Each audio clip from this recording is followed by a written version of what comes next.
Did you know about 1 in 5 women have experienced completed or attempted rape during their lifetime? How fucking unfortunate. Nearly half of all women, 45%, yep, you got it, 45%, have experienced some form of contact sexual violence in their lifetime.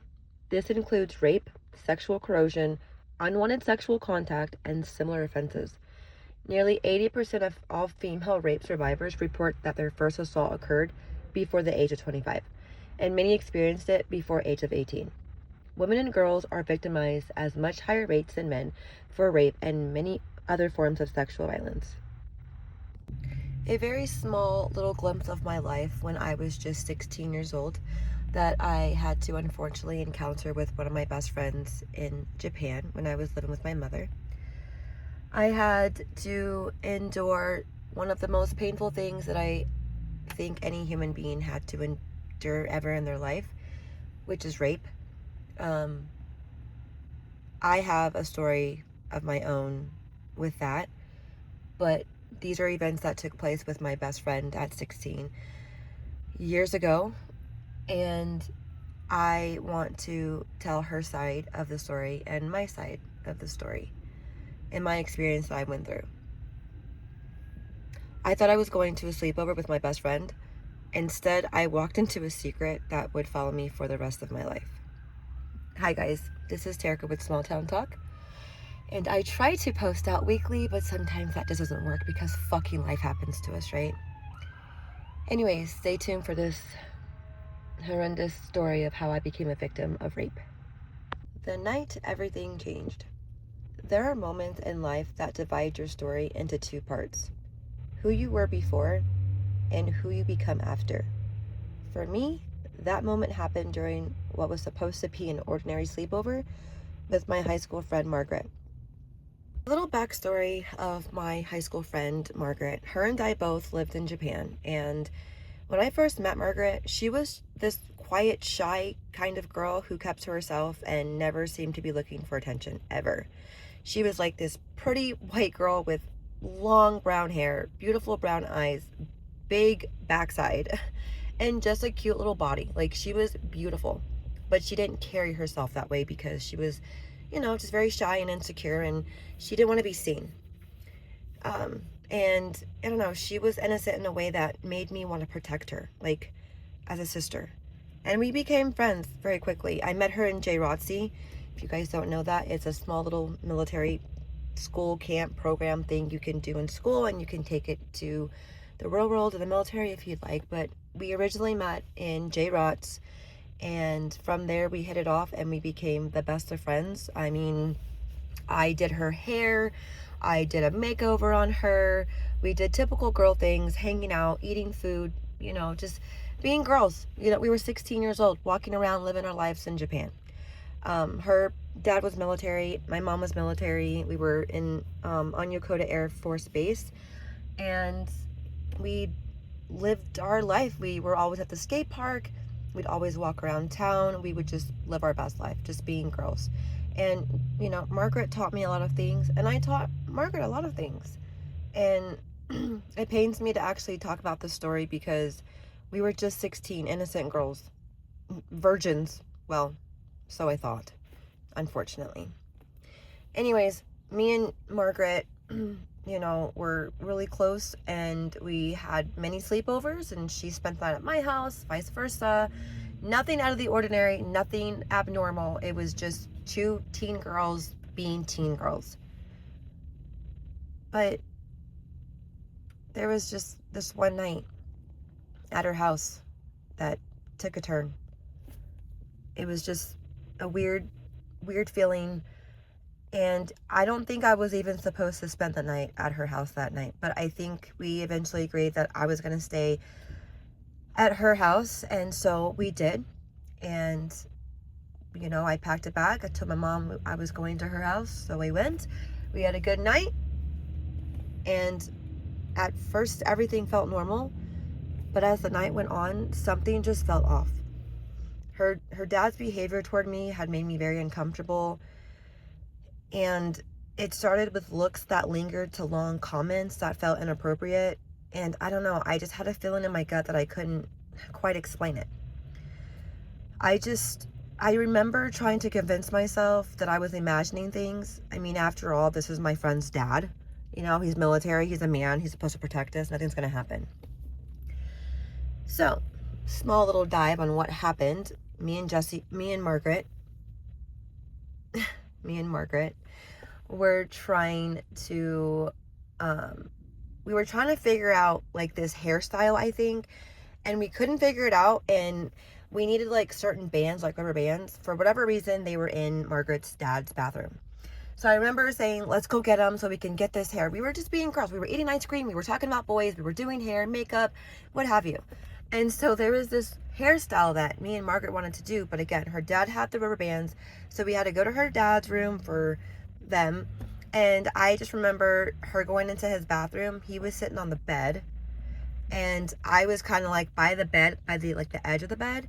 And I remember just feeling so awkward. And it was just like, I don't know, just so uncomfortable. I was just praying that Margaret would come out of the bathroom and just hurry up so we can go back to doing what we were doing. Because like I stated, I already had felt uncomfortable by her dad. Anyways, I did notice that he was watching something very inappropriately on the TV, though I just tried to either, I was going to walk out, or I just sat there just trying to ignore it. And I remember there being like a sex scene, and I saw it and I kind of looked away. And mind you, again, I'm 16 years old. Okay, I'm 16 years old. And I remember Margaret's dad looked at me and he was saying something like, I'm sorry guys, I'm not in my podcast room, so I kind of like buckled at the end of that last sentence because there's a homeless guy trying to like get into my car. Anyways, that's besides the point. Fucking Cheyenne. Anyways, I was 16 years old and there's a sex scene on Margaret's dad's TV, and I look away, and Margaret's dad turns to me and he's like, Terica, you wouldn't be able to handle me like that if you tried. I was so dumbfounded and so shocked that this came out of this man's mouth that's supposed to protect me and his daughter. And I didn't even know what to say. I was just in awe. Like, I know this motherfucker didn't just say this shit to me, right? And so I'm like, Margaret, like, I'm gonna go in your room. I'll be in your room. So I called my mom that night and I said, hey, like, it was like midnight, I think. And I called her and I said, look, and I didn't live very far from Margaret. So I called my mom. I told her the situation, kind of the situation. I just said, I feel uncomfortable. Like, this is not where I want to be. Like, I'm gonna walk home. And she was just like, is everything okay? Like, are you okay? And I said, yeah, I'm fine. Like, I just feel very uncomfortable. I just want to go home. And so Margaret comes out of the bathroom. I'm packing my things. She's trying to figure out what the hell is going on. And I tell her, like, Margaret, like, your dad just said something inappropriate to me. Like, it was very uncomfortable. I don't want to be here. I don't feel comfortable at all. And so she's like, yeah, look, okay, let's go. Like, I got you. Like, I'll walk you to your house. And I said, no, you're not walking me to my house. You're coming with me and you're staying the night at my house until we can figure this out. And she kept calm and collective. And she just gave me the vibe that she didn't want to stay the night. And I was like, I told her, Margaret, like, you have to stay at my house. Like, this is just not okay. Like, and so she was, she's like, no, it's going to be fine. Like, everything's fine. I'm going to walk you home. I'll walk back to my house, or I'll have my dad come get me. And I said, I don't think you should be alone with your dad. And so we're kind of just doing this back and forth until we get to my house, which is probably like maybe a 10-minute walk. We just walked everywhere. We didn't have our cars then. Anyways, so we're doing this back and forth for a little while. We get to my house and Margaret just picked up by her dad. I didn't feel right about it. And so I just had this terrible gut feeling. I don't think I spoke to her the rest of the weekend. I did inform my mom of what was going on and what had happened to me. I don't really remember because I feel like she would have done something. Actually, no, I did. I did tell my mom. So I did tell her what happened. I made her not say anything for that whole weekend. I went to school Monday morning and I, of course, had J-Rods with her on like third period or some shit like that. I don't even know. I hadn't heard from her since the night I spent the night. And I thought it was weird. I thought it was awkward. I felt so bad because she just kept her head down at school. You know, she had her hair in her face. She had long, beautiful brown hair. So she just didn't want to be noticed. I feel like she felt humiliated on what was going on. But there was a lot more to that story. So anyways, after school that day, you know, I had a talk with Margaret, and I don't know. There came the twist of something I never saw coming. Margaret finally told me the secret that she had been carrying for years. And it breaks my heart. Through like the tears and fear, she told me what she said her father had been doing to her all of these years, which was SA,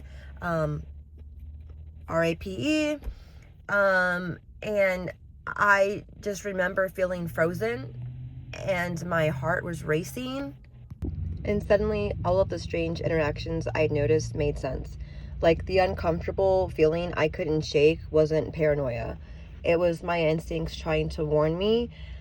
What started as a sleepover turned into a fucking nightmare. I wasn't just hearing a horrifying story from Margaret. I was realizing that I had become a target too. I can only imagine how many other girls he's tried this with. I don't know. It's crazy. Anyways, the next few months felt like living in a storm. You know, my mom eventually made me talk to, you know, the police, and because I think Margaret had another situation with her dad. And that's when I was like telling my mom, like, hey, like, we need to bring this up to someone else's attention. Like, this is just not right. This is not okay. This is what Margaret's dealing with.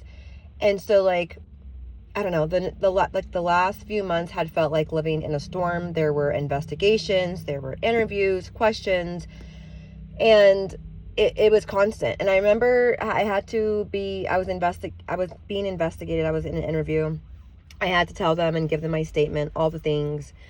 I know it was really hard on Margaret because she too had to make a statement, and I don't think anything ever happened. I think her dad actually like ended up getting like orders to another base, so they moved, never heard from Margaret again. And then like years later, it came back up where the investigators that had questioned me years prior had told me, like, hey, like, Margaret's dad has striked again, and people are now coming out about him doing the same thing to his nieces, cousins. Like, it's disgusting. So then they wanted me to go to California and, you know, testify against this man. And so, like, we had the court proceedings and all those things. I was asked to testify. I was prepared to tell everything I knew and everything I had experienced. I just wanted Margaret at the end of the day to have justice. I wanted someone to finally be held accountable. So I traveled all the way to California expecting my day in court. I already had rehearsed what I would say. I prepared myself to relive one of the most difficult experiences of my life. But when I had arrived, mind you, like, I had been prepped with the attorneys. I was prepped by the investigators, the police that had questioned me from the jump years prior. Like, we already had practiced all of this, and we talked about it, everything. Flew to California. I actually saw Margaret there. We couldn't talk about the situation, but we could hang out. But I just could tell she was just different. She was just like in a different vibration. You could just tell that she just wasn't Margaret. But anyways, we hung out, we talked a little bit, and then when I arrived, I had learned something I never expected. The hearing had already been resolved. Like, there would be no testimony, no chance to tell my story, no opportunity to look at him in the eye and speak the truth. And just like that, it was over. Like, we did all this, and I couldn't even testify against him. I'm not even sure what really happened, but I just know that when I got there and it was court day, I wasn't able to testify against him. Like, it was supposed to be over. You know, the hardest part wasn't only what happened in that house, it was watching what happened to Margaret afterward. Like, the girl I once knew seemed to just disappear. The quiet, innocent friend I met in high school became someone I barely even recognized. She seemed lost, angry, hurt. She began making choices that reflected the pain she was carrying. It was like watching someone slowly unravel in front of your eyes. And maybe that's what trauma does. Sometimes people don't break all at once. I get that. But sometimes they slowly become strangers to themselves. Eventually, like, Margaret acted like she didn't even know me. Like, that hurt so bad. Like, not because I was angry and because I, like, understood. Like, I don't know. At least part of me did. At least part of me understood. It was hard to watch. She was carrying something no child, should ever have to carry.